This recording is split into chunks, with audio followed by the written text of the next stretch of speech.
Hey guys, आप सुन रहे हैं हमारी कहानी सनम तेरी कसम एपिसोड 35। तो चलते कहानी में आगे क्या हुआ। एक आदमी एक आलीशान महल के सामने खड़ा होकर कह रहा था, वक्त आ चुका है उसे अपना बनाकर वैम्पायर साम्राज्य का तख्त हासिल करने का। ये रॉबिन लक्ष्य का सौतेला भाई।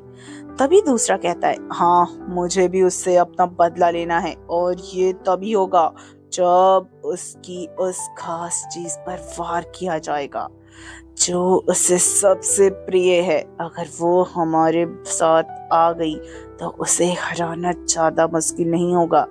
ये और कोई नहीं बल्कि कनाल का भाई कशिश ओबरॉय था। तभी रॉबिन कहता है, सही कहा, अगर वो हमारे हाथ नहीं लगी तो लक्ष्य को हराना नामुमकिन हो जाएगा और उसे मेरे पास लेकर आओगे तुम। कशिश, क्या मैं? पर वो कैसे? रॉबिन, उसे अपने प्यार के जाल में फंसाकर तुम लेकर आओगे मेरे पास। कशिश, लेकिन ये पॉसिबल नहीं। वो लक्ष्य 24 घंटे उसके साथ रहता है। ऐसे में मैं उससे अपने प्यार के जाल में फंसाऊंगा? उसके रहते मैं उसकी परछाई तक को नहीं छू सकता। रॉबिन, उसका भी एक रास्ता है मेरे पास और तुम शायद भूल रहे हो कि तुम एक नर भेड़िए हो। अपनी ताकत, अपनी पावर का यूज करो। कशिश, कैसे? कौन सा रास्ता?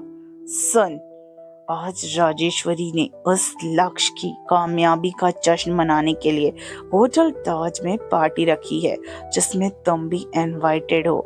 एम आई राइट कशिश? या राइट। अब पार्टी रखी है तो जाहिर सी बात है लक्ष्य के साथ रूबी जरूर वहां आएगी। तुम्हें बस इसी बात का फायदा उठाते हुए उन्हें रास्ते में ही रोकना होगा। कशिश, पर वो कैसे? रॉबिन, वो सब मैं तुम्हें बताता हूँ, चल मेरे साथ। इतना कहकर दोनों महल के अंदर की ओर चले जाते हैं। सिंघानिया मेंशन में रूह बेचारी अपनी बढ़ी हुई धड़कनों को संभालते हुए मन ही मन सोचती है, अब मैं लक्ष्य जी से नजरें कैसे मिलाऊंगी, कैसे उनका सामना कर पाऊंगी? पार्टी तक तो उन्हीं के साथ गाड़ी में ही जाना है। ये सब सोच सोच कर वो परेशान हो रही थी।